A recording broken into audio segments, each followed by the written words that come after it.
Supercross Live on supercrossonline.com, presented by Monster Energy. Kevin Barnett along with Jim Holley back again for another season, well, or maybe a one-off event, the Monster Energy Cup here at Sam Boyd Stadium in Las Vegas. And Jim, all kinds of storylines with this. Where do you start? I mean, new riders, new bikes, guys coming back from injuries, super minis, and guys stepping up.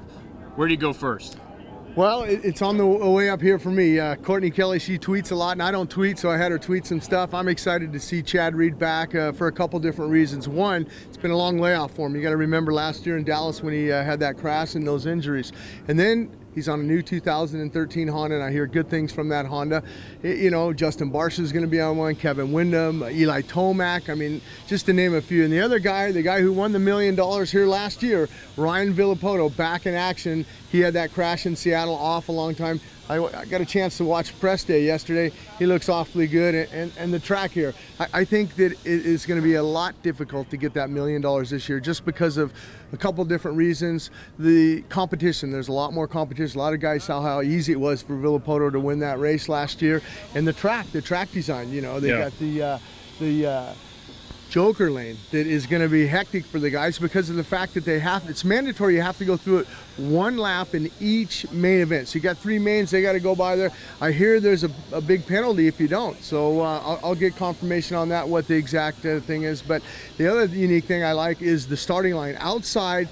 10 guys on the left, 10 guys on the right. They come down Monster Alley and they meet in the middle, and that's going to be hectic enough. And if someone can hang on and get the whole shot all 3 times, you get a brand new Toyota Tundra truck. That's pretty cool. Now, Reed mentioned the split start, said that has been done before. What do you think the effect's going to be on the racing? You know, these guys are professionals. It doesn't matter. You hear a lot of controversy about brake side, you know, hey, when we're going in, if it's a right-hander, that's the brake side. We can't hold the brake as long. But, you know, these guys are professionals. It's not going to bother them at all. Okay, Ryan Dungey coming off an outdoors title and really in the Supercross chase for a long time during that season, were it not for injury. Could have been a little longer against Villopoto for that title. He only had 8 days on the bike last year coming to this event, and I remember him saying on the podium afterwards, I don't even want to go home, I just want to keep testing right now. Well, here we are a year later. What is there to gain for him? Well, and that testing paid off for him. I mean, I believe he won 3 or 4 Supercross rounds. He wins the outdoor championship. He comes into here and he knows what to expect. They have the settings. I know Ian Harrison, Roger DeCoster, all the settings that they had last year, probably not going to use those again because of the development of that bike and how far it's progressed. So it's going to be a little bit challenging for Ryan Dungey also. Okay, you have the super minis with the youngsters and all the names there that are coming up, and then you have a big name stepping up to that 250 Amateur All-Stars, Adam Cincerillo. It's been a long time coming for him to be on the 250. It is, and I talked to Adam yesterday, and you know, it's hard enough just making that transition, but you know, you got to remember this kid's coming off of a 2-stroke. This is all new for him, this 4-stroke. You know, Kawasaki 250 4-stroke. You know, for him, he looked comfortable. And you know, Mitch Payton, anytime he's got a hold of a rider, he's going to be prepared to come out here and dominate. Look for Cincerillo to be on the top of that podium. All right, you started tweeting. Cincerillo definitely has been tweeting this morning.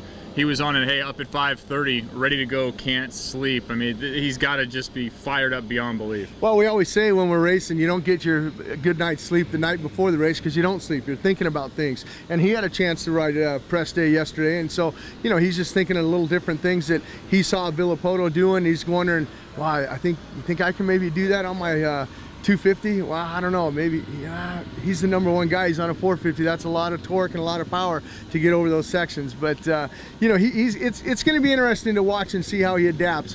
You know, I think the crowd, you know, he's used to that from last year when he won the Super Mini class. But you know, it'll be interesting.